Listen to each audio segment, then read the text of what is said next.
नमस्कार, दादी माँ के घरेलू उपाय में आप सभी का स्वागत करती हूँ। आज मैं आपको बताऊंगी कि प्राण ऊर्जा क्या है और हम इसको कैसे बढ़ाएं। प्राण ऊर्जा जो हमारे शरीर के चारों तरफ जो हवा फैल रही है, यही प्राण ऊर्जा है। इस प्राण ऊर्जा से ही हमारा शरीर चलता है। ये प्राण ऊर्जा हमारे शरीर में एक ईंधन का काम करती है। जैसे एक गाड़ी पेट्रोल से चलती है, उसी तरह हमारा शरीर जो है इस प्राण ऊर्जा से चलता है। प्राण ऊर्जा को बढ़ाकर हम मृत्यु पर भी विजय प्राप्त कर सकते हैं। ये प्राण ऊर्जा ही है जो हमारे शरीर की सारी बीमारियों को बचा कर रखता है। जैसे मान लो आपके शरीर में कोई कट का निशान लग जाता है या कुछ होता है, तो वो अपने आप ही ठीक हो जाता है, क्योंकि वो प्राण ऊर्जा ही है जिससे हमारे घाव जो है कभी चक्कू से या ब्लेड से छोटे मोटे लग जाते हैं तो वो ठीक होते हैं। तो यही प्राण ऊर्जा है। इससे इसको बढ़ाने का तरीका क्या है, कैसे बढ़ा सकते हैं, वो सारी इस वीडियो में मैं आपको बताऊंगी। इसके अंदर मंत्र भी बताऊंगी जिससे आप अपनी प्राण ऊर्जा को बढ़ा सकते हो और आप अपने पूरे शरीर की बीमारियों को ठीक कर सकते हो। प्राण ऊर्जा में वो शक्ति है जो हमारे मन और दिमाग को शांत रखता है। आप अपने मन को भी मुट्ठी के अंदर काबू कर लोगे और ये प्राण ऊर्जा से ही मृत्यु को भी प्राप्त कर सकते हैं हम। इतनी शक्तिशाली है ये प्राण ऊर्जा। जैसे एक पानी के घेरे में मछली रहती है, वैसे ही इसी हवा के घेरे में हमारा शरीर रहता है। और फिर शरीर के अंदर जब नाक के द्वारा प्रवेश करती है ये, तो कण कण में ऑक्सीजन पहुंचती है और कार्बन डाइऑक्साइड के रूप में बाहर निकलती है। तो चलो आज पूरी वीडियो आप लास्ट तक देखना, इससे आपके सारी शरीर की बीमारियां खत्म होंगी। और दादी माँ का आशीर्वाद लेने के लिए सब्सक्राइब जरूर करना। तो चलो वीडियो शुरू करते हैं। आपने ये तो जान लिया कि प्राण ऊर्जा क्या है। अब हम ये जानेंगे कि इसकी प्राण ऊर्जा को हम कैसे बढ़ाएं। प्राण ऊर्जा का अभ्यास करने की ज़रूरत है। आप पूरी हमेशा लंबी और गहरी सांस लें। किसी मंत्र द्वारा भी बढ़ा सकते हैं। सुबह और शाम 2 टाइम आप ध्यान लगाकर आंखें बंद करके लंबी गहरी पेट तक सांस भरें और निकालें। और ये ध्यान रखें कि हमेशा सीधा बैठे, क्योंकि जो हवा हमारे अंदर जाती है वो रीढ़ की हड्डी से होती हुई पूरे शरीर के अंदर प्रवेश करती है और अंग अंग में ऑक्सीजन पहुंचती है। तो अगर बैठ कर नहीं करते, आप लेट कर भी करते हो तो सीधे लेट कर भी आप कर सकते हो। सिर्फ सांस जो है लंबी लेनी है। तो पहले हम अभ्यास करेंगे। वैसे ओम का उच्चारण करने से भी आपका अभ्यास हो सकता है लंबी गहरी सांस लेने का। तो पहले मैं पूरी लंबी सांस भरनी है। हमारी छाती नहीं फूलनी चाहिए, हमारा पेट बाहर आएगा जब अंदर हवा जाएगी। फिर हम उसको रोकेंगे और फिर हम उसको बाहर निकालेंगे। जैसे 4 सेकंड में अंदर हवा भरी है पेट तक, और उसके बाद फिर 4 सेकंड तक हम अंदर रोके रखेंगे और फिर कोशिश करें कि 8 सेकंड में जो है हम बाहर निकालें। इसका अभ्यास करेंगे। धीरे धीरे फिर आप जो है इसको बढ़ाते जाएंगे। जिस तरह पहले दिन आपने 4 सेकंड लिए, फिर 5 सेकंड, फिर 6 सेकंड, इस तरीके से आप बढ़ाने की कोशिश करें। और एक दिन ऐसा आएगा कि आप 1 मिनट तक जो है सांस रोक के रख सकते हो। तो चलो पहले अब शुरू करते हैं। पूरी लंबी सांस भरें, पेट फूलना चाहिए, छाती नहीं।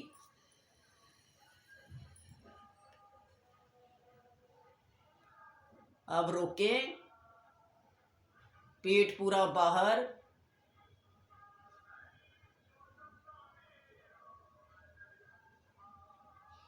और अब धीरे धीरे जो है बाहर निकालें। इस अभ्यास का आप 2-3 मिनट तक जरूर करेंगे। 2 मिनट या 3 मिनट शुरू में, और फिर धीरे धीरे 5 मिनट तक इस प्रैक्टिस को करोगे तो आपकी प्राण ऊर्जा शरीर में बढ़नी शुरू हो जाएगी। और ध्यान जो है हमारा सिर्फ प्राण, जो सांस है जो हमारा अंदर जा रहा है बाहर जा रहा है रोक रहे हैं, उसके ऊपर रखना है। और साथ साथ ये ध्यान रखना है कि मेरे शरीर से सारी बीमारियां धीरे धीरे बाहर निकल रही है। मैं पूर्ण रूप से जो है स्वस्थ हो रहा हूँ। आज मेरे शरीर के अंदर कोई बीमारी नहीं है।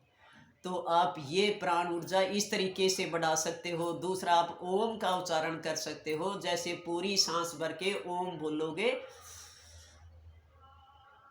ओ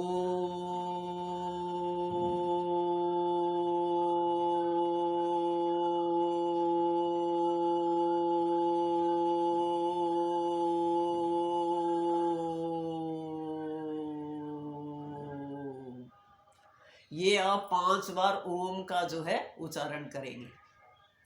उसके बाद आप मंत्र बोलकर भी अपनी सांस को लंबा कर सकते हो, क्योंकि सांस जितनी हमारी लंबी गहराई तक जाएगी उतने ही हम स्वस्थ रहेंगे, कभी बीमार नहीं होंगे। अब इसके लिए मंत्र क्या बोल सकते हैं, मैं 2 मंत्र बताऊंगी, आप 2 मंत्र आप बोल सकते हो, लेटकर भी बोल सकते हो, नहीं तो सुबह शाम जब स्नान करने के बाद ध्यान लगाते हो उस टाइम भी बोल सकते हो आप। तो पहला है, नासे रोग हरे सब पीरा, जो सुमरे हनुमंत बलबीरा, जय जय जय हनुमान गुसाई, कृपा करो गुरुदेव की नाई। तो ये हनुमान जी का सबसे अच्छा मंत्र है जो हमारे को बीमारियों से बचाता है। दूसरा है शिव जी का महामृत्युंजय जाप। तो इससे भी क्या है, हमारी लंबे सांस लेने की प्रैक्टिस हो जाती है, और जब मंत्र बोलते हो तो अपने आप सांस रुकती भी है और लंबी भी होती है।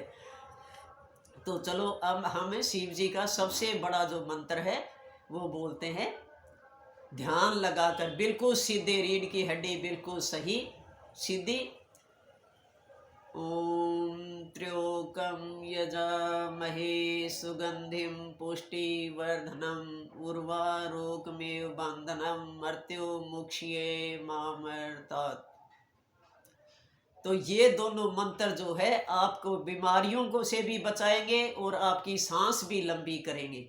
तो 2 टाइम इस मंत्र को जरूर बोलें, आपका शरीर देखना एक दिन ऐसा स्वस्थ हो जाएगा कि कोई भी बीमारी आपके शरीर को छू भी नहीं सकती।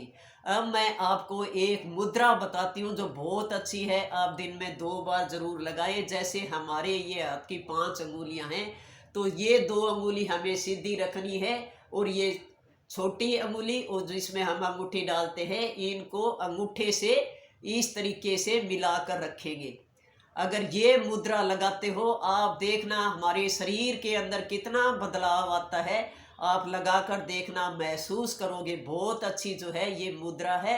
आप दिन में किसी भी टाइम जो है ये प्राणायाम भी कर सकते हो और ये मुद्रा भी लगा सकते हो। इससे क्या है, हमें लंबी और गहरी सांस लेने की प्रैक्टिस होगी और हमारे शरीर के अंदर इतनी ऊर्जा बढ़ेगी। और अब आप ये सोचते होंगे कि हमें कैसे पता लगेगा कि हमारे शरीर के अंदर जो है इतनी ऊर्जा जो है बढ़ रही है। तो क्या है, आपको एकदम शरीर के अंदर महसूस होगा कि हम जो है हवा के अंदर उड़ रहे हैं, बारिश आ रही है, मौसम सुहावना हो रहा है, तो आप एकदम खुशी से झूम उठोगे। यही प्राण ऊर्जा है जो हमारे शरीर के अंदर प्रवेश करती है और हम इतने खुशी से नाचने लगते हैं। तो ये समझ लो हमारे शरीर के अंदर पूर्ण रूप से जो ऊर्जा है वो विकसित हो रही है। हमारे शरीर को एकदम एनर्जी मिलेगी, हम ऊर्जावान रहेंगे, स्वस्थ रहेंगे। यही जो है प्राण ऊर्जा है जो हमारे शरीर की बीमारियों को दूर करती है सारे दिन, और इसी से ही हम स्वस्थ रखते हैं। हे प्रभु, आपका बहुत बहुत धन्य है, मेरे को हमेशा स्वस्थ रखना, दो बीमारियों से बचा कर रखना, मैं हमेशा स्वस्थ रहूं। यही भगवान से जो है हमेशा प्रार्थना करो कि मेरे शरीर को हमेशा स्वस्थ रखो।